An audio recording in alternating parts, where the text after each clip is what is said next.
Donc il y a un leurre. Au contraire, parfois, le fait de ralentir permet peut-être au cerveau justement d'être moins sous tension et donc d'être en fin de compte plus productif.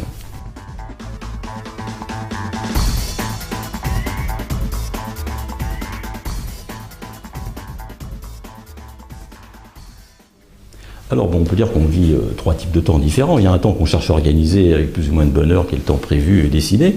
Nous aurions un second temps qui serait le temps de l'imprévu et le temps qu'on pourrait presque appeler contre-temps, justement, puisque c'est ce qui survient alors que nous ne l'avions pas envisagé. Et il y a un troisième temps qui est le temps justement pour soi.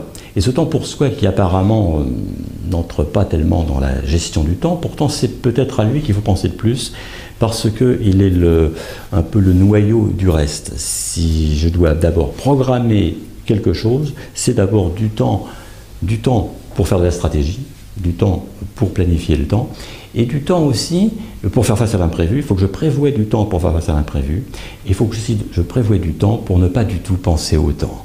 Parce qu'effectivement, le temps est dévorant, et finalement, je peux très bien ne plus avoir de répit. Donc je veux absolument installer des temps de répit qui sont des temps de repos, des temps de dégagement de la préoccupation, mais qui sont aussi des temps de réflexion sur la manière d'organiser le temps.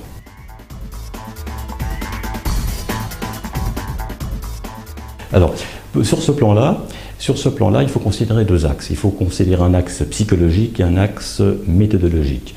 Il est vrai que les personnes sont tous à la recherche de recettes. Comment faire, et des trucs, des astuces. Et c'est vrai qu'il y en a, et il est bon de les connaître, on en regorge, elles abondent, mais en même temps, on s'aperçoit qu'elles sont rarement mises en œuvre en raison de questions psychologiques. C'est-à-dire si finalement on n'a pas assez bien creusé son rapport au temps, la valeur qu'on lui prête, les craintes qu'il suscite, eh bien au fond on a beaucoup de mal à mettre en œuvre la moindre technique.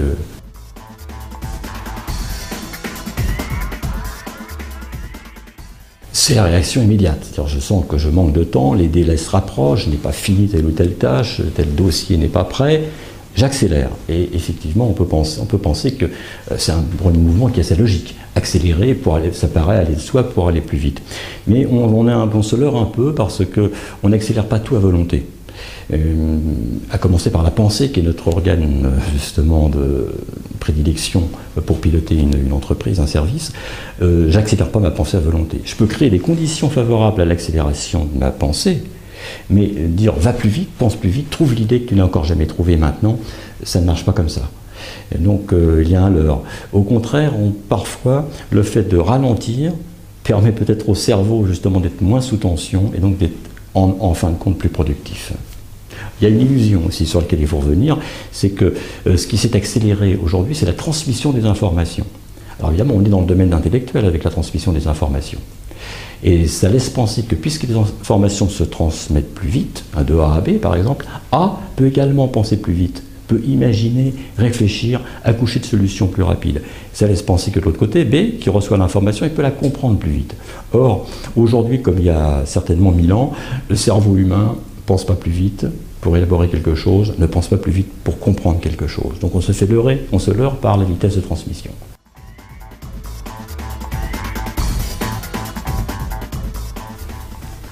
Bon, alors à part, on pourrait dire justement gérer le stress, parce qu'il y a un lien étroit entre gérer le stress et gérer le temps. Le manque de gestion du stress va entraîner un déficit dans la gestion du temps et inversement. Il y a l'organisation. C'est vrai que on a parlé de cet aspect plutôt psychologique. L'organisation est décisive dans ce domaine, au sens de la planification aussi du journal des tâches. Souvent, il y a une espèce d'encombrement qui se fait parce qu'on planifie et en même temps on engorge son agenda, pour parler de choses très triviales et concrètes. On engorge son agenda de tâches. Il faut absolument séparer la tenue d'un agenda qui programme l'action, dans ces grandes lignes, d'un journal des tâches qui détaille réellement ce qu'on a à faire en étant un peu plus prolixe dans ses indications.